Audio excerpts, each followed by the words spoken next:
mercredi. Ouais. Alors monsieur Samb est-ce que mën nañoo wax ne jamono ji une bonne partie de la presse mi commencé jël carrément les choses au sérieux xam ne fu mu toll nii suñu métier moo menacé wu su fekkee dañoo toog patapataral bi wala wax na sax seetaan bi ak di naan kii moo fauté looloo tax ñu dagg signalam kii moo fauté moo tax ñu tëj ko ci kaso bi est-ce que fu mu toll nii ñu ngi def autocritique ñun suñu bopp presse bi. merci Khady dafa am loo xamante ni man ci secteur presse bi rek laa ko gisee mooy ni secteur presse rek ngay gis ñu jël seen doom teg ko dara ku nekk banque sa loxo boo xoolee en matière syndicale li nga xamante ni xewoon na fi par rapport ak les agents de santé bi tiwaawoon xale yi deewee fa. ak bul bëgg voilà ak boobu boo xoolee ñoom jéemuñu xam ndax. ñoo tooñ wala tooñunu quel que soit alpha dañu montrer leur solidarité tey édito bi ngay wax ni tey dama def benn remarque mooy le soleil rek moo ko reprendre te pourtant le soleil ay journalistes fa ne le soleil ay doomu Sénégal ñoo fa ne donc tey dañuy jàpp ni tey presse bi benn mot moo ci nekk muy ni da ngay gis ki nga xamante ni moom mooy journaliste dafay ñëw di xeexal benn leader politique alors que loolu noonu yaakaar naa du rôle am mooy tey relayer des informations mais tey je me réjouis quand je vois que ni presse bi tey booloo nañ ci benn dànk pour mën a jël seeni combat pour mën ko mener ensemble te loolu mooy li nga xamante ni moo war presse moo war beneen corporation parce que man jàpp naa ni combat noonu lañ ko mën a mënee mais bu fekkante ni yow da ngay toog rek jàpp ni lii nii du ma daluma donc sama yoon nekku ci justifier les sanctions exactement donc bés bu la dalee tamit di nga bëgg yaakaar naa ñu ñëw wàllu si la te nag malheureusement seetaan bi dafa ëpp ci réew mi mooy waral nag da ngay dem ba yenn dérive yi am te boobaa nag Masamba ak Mademba mi doon toog naan daluma sama yoon nekku ci mbir mi bu ko dalee muy mën a yuuxu alors que voilà lu mënoon ñàkk la Pape Sané est-ce que ak édito tey bi mën nañoo am xel bu rafet njort gu rafet wax ni vraiment les ténors de la presse suñuy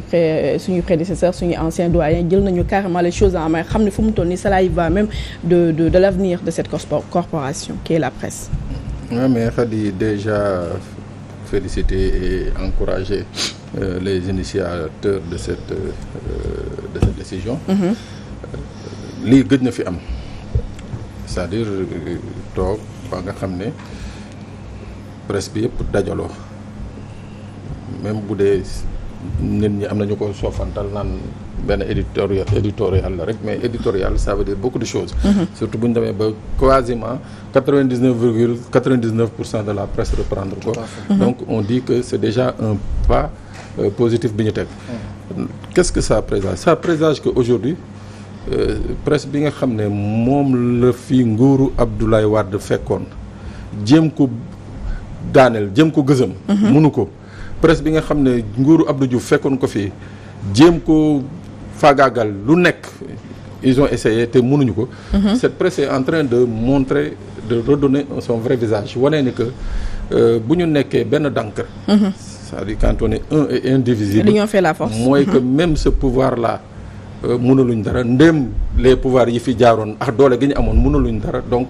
ñii fi nekk waruñu mënal dara donc c'est un peu le sens de cet éditorial commun léegi nag il revient aux différents acteurs de la presse et je commencerai par les journalistes les reporters et tout ça wane ni que ñoom aujourd'hui il leur revient de prendre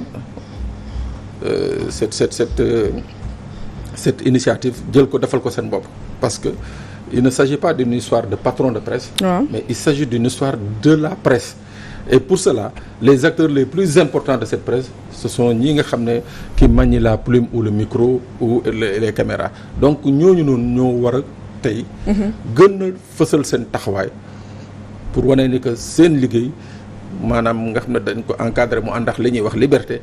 ak yeneen ak yeneen seen liggéey ils y tiennent comme à la prunelle de leur jeu. mais on n'a pas le choix parce que boo xoolee titre bi lu mu wax face au monstre vivre ou périr maanaam boo jàmmaarul ak moom rek maanaam da nga disparaître on n'a pas le choix. mais of the course ci tournoi bu ñu toll nii. boo gisee boobu ak léegi Khady nguur gi ñeme yenn asso yi muy teg ci presse bi di ko teg ci ay journalistes di ko teg ci ay groupe de presse parce que à un certain moment dañu dem ba gis ni que amatul un frein bi nga xam ne mën na leen téye il y a eu la coupure du signal de Sen TV, il y a eu la coupure du signal de Walf, les coupures répétitives de signal de Walf ak yeneen ak yeneen ay journalistes yu ñuy arrêté ainsi de suite. Il y a jamais eu benn posture bi nga xam ne presse bi jël na ko de manière aussi collégiale taxaw daal di ne non il faut que ça cesse. Aujourd'hui nag avec cette posture là on est en droit d'imaginer que c'est un premier acte qui doit être une alerte d'abord pour le gouvernement. D'accord. Et ensuite nag permettre justement à la presse dans sa globalité de poser des actes majeurs. def ban introspection dafa mel ni am na sax nañ mobiliser wu le 23 en tout cas. def na une grande mobilisation. pour la journée sans presse. journée sans presse bu vendredi di xam ne bu koy précédé mooy sitting bi Issa dafa mel ni aussi suñu ministre de tutelle génn na moom it def yéey yàbbi ci li nga xam ni moo édito bi Moussa Bokar Thiam lu mu wax. voilà wax na ci ab article en tout cas moom itam boo xam ne moom bind ab communiqué moom jëwriñ ji ñu dénk wàllum communication ak télécommunication au Sénégal ak économie numérique mu daal di wax ci mbir mi waaye nag daf ko doore sax daanaka xarit si la ak Walfadjri ndax dafa lim ñi nga xam ne ñoo amee carte de presse au Sénégal mu daal di wax que ni ñaar seul le groupe de Walfadjri et 2 journalistes sont sous le coup de sanction pour violation des règles d'éthique et de déontologie maanaam daal ñi fi nekk ñëpp ci Sénégal ñaari nit ak groupe de presse Walfadjri ñoom rek lañ fi sanctionné par rapport ak li fi nekk ci ay groupe yëpp ak aussi yi nga xam ne éthique déontologie kan lañ fa sanctionné loolu nit ñi di posé wu comme question ñan la fi mbir mi dal sëñ Saliou Gueye gis nañ que ni en tout cas wax nañ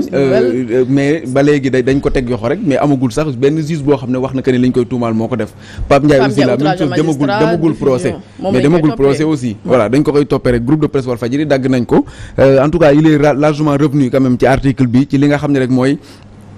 charte yi nga xam ne moo tënk wàllum droit de l'homme wax itam ci coupure signal Walfadjri lan moo waral ñu couper ko ndax comme ni ñu ko defee woon fan yi ñu weesu jëwriñ ji ñu dénk wàllum ki nga xam ne mooy porte-parole du gouvernement mu daal di wax jëmale ko ci coupure signal bi daal di cité waat loo xam ne moom jàpp na ne sunu correspondant bi nekkee Ziguinchor moom la yëkkati ci ay kàddu moom Amady Khalilou Diémé mu rappelé waale aussi convention ak cahier de charge bi nga xam ne moo lié état groupe de presse yi mais nag dafa mel ni sax loo xam ne xëy na ñu ngi ko doon wan journaliste ci ni ñu war a liggéeyee mooy journaliste buy intervenir dafa war a nekk koo xam ne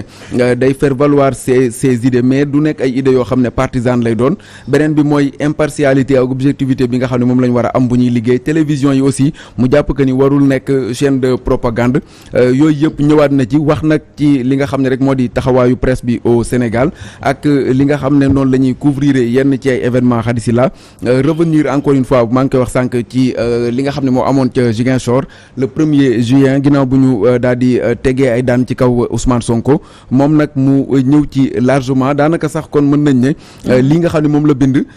dafa xaw a ñeel Walfadjri mais aussi wax na que ni le Sénégal a besoin d'une presse responsable loolu di ay kàddu yoo xam ne jëwriñ ji ñu dénk wàllum communication télécommunication ak économie numérique moom la tënk ci article en tout cas bu ñu ko mënee résumer noonu mooy voilà il fait la leçon de la presse de la presse bien sûr